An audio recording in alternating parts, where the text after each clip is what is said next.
ሐሰተኛ ሰነድ በማቅረብ የሌላቸውን የተቋራጭነት ደረጃ ያገኙ ከ500 በላይ የሥራ ተቋራጮች ታገዱ።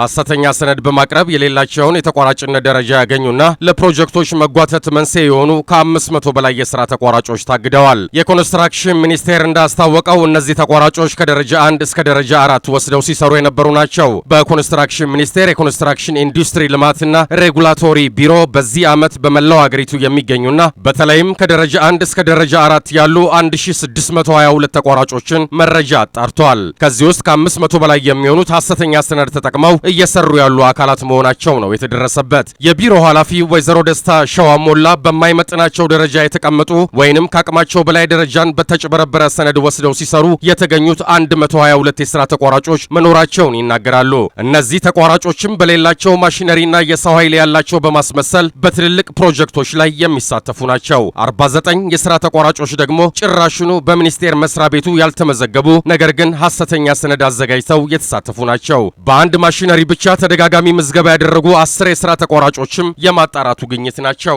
ሚኒስቴር መስሪያ ቤቱ ባደረገው በዚህ ፍተሻ ልብሬያቸውን የተጠራጠራቸው 41 የሥራ ተቋራጮችንም ያገኘ ሲሆን ከዚህ ውስጥ የ19ኙ የሥራ ተቋራጮች ልብሬ ወደ ፖሊስ ተልኮ ተጨማሪ ፍተሻ እየተደረገበት ነው። በተጨማሪም 254 ማሽነሪዎችና 61 ተሽከርካሪዎች አሉ ተብለው የቀረባቸው ሰነዶች እጅግ አጠራጣሪ ሆኖ ስላገኘው ሕግ እንዲፈትሸው መደረጉንም ወይዘሮ ደስታ ተናግረዋል። በ40 60ና በ20/80 ቤቶች ግንባታ ላይ ሐሰተኛ ሰነድ በማቅረብ የተሰማሩ 29 ተቋራጮችም ታግደዋል። በአሁኑ ጊዜም ጉዳያቸው በፌዴራል ስነ ምግባርና ጸረ ሙስና ኮሚሽን፣ በፌዴራል ፖሊስና በሌሎች የፍትህ አካላት እየታየ ይገኛል ሲሉ ኃላፊዋ ተናግረዋል። ሚኒስቴር መስሪያ ቤቱ ከክልል ቢሮዎችና ከአዲስ አበባ ከተማ አስተዳደር ጋር በጋራ ተቀናጅቶ አለመስራቱና በአደረጃጀቶች መካከል ወጥ የሆነ አሰራር አለመዘርጋቱ ችግሩ እንዲባባስ አድርጎታል ብለዋል። እነዚህን ችግሮች ለመቅረፍ ራሱን የቻለ የመረጃ ክትትል ቢሮ መዋቀሩንም አንስተዋል።